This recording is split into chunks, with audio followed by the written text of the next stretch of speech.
और ये सवाल तीसरे प्रत्याशी को लेकर रहेगा जो आजाद समाज पार्टी के हैं, दामोदर यादव।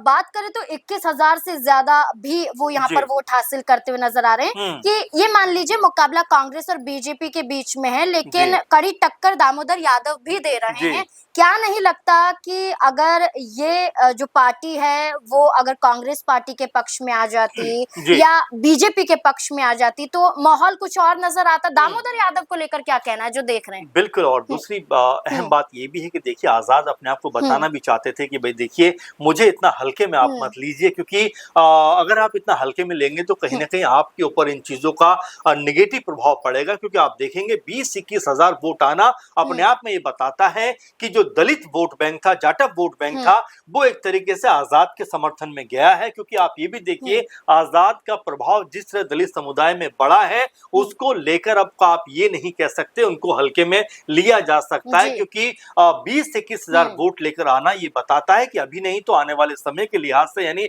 28 में जब चुनाव होंगे तो आजाद समाज पार्टी एक बड़ा फैक्टर बनकर उभर सकती है। और यहाँ पर आजाद ने 2 बार वहां पर चुनाव प्रचार करने के लिए गए और जिस तरह का समर्थन उनको मिला और जिस तरह से वोट अब जो दामोदर यादव को मिला, वो दोनों चीजें बताती हैं कि आजाद के पक्ष में एक माहौल बनता हुआ दिखाई पड़ता है। और देखिए, इसी बात से उत्साहित होकर, क्योंकि आपने देखा कि वो राजस्थान में चुनाव लड़ते हैं, वो बिहार में चुनाव लड़ते हैं, एक तरीके से वो उत्तर प्रदेश में तो खैर लड़ ही रहे हैं। और ऐसे में अब आजाद का जो कॉन्फिडेंस है वो भी बढ़ता हुआ दिखाई पड़ सकता है, क्योंकि नंबर 3 पे रहना और वो भी 20-21 हजार वोटों के साथ में, अब हो सकता है कि आजाद का भी हौसला बुलंद होता हुआ नजर आए। और साथ में दामोदर यादव, क्योंकि कोई बड़े स्टार प्रचारक उनके पास में नहीं थे, ले देकर आजाद थे, तो ऐसे में दामोदर यादव को लेकर भी ये कहा जा सकता है कि उनके दम पर अगर आजाद समाज पार्टी को 20-22 हजार वोट मिले हैं तो अपने आप में प्रभाव बनाने के लिए ये बहुत बड़ी कह सकते हैं जीत कही जा सकती है कि पहली दफा यहाँ पर चुनाव में उतरे और एक तरीके का बड़ा आंकड़ा उनके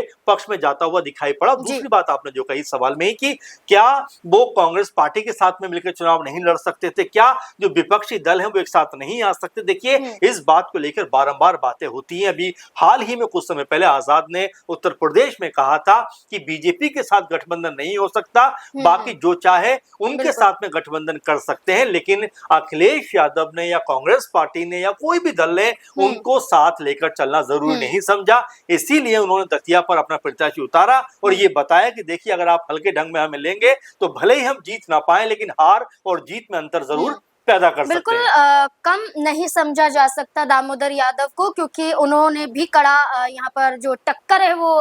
कांग्रेस और बीजेपी को दिया है।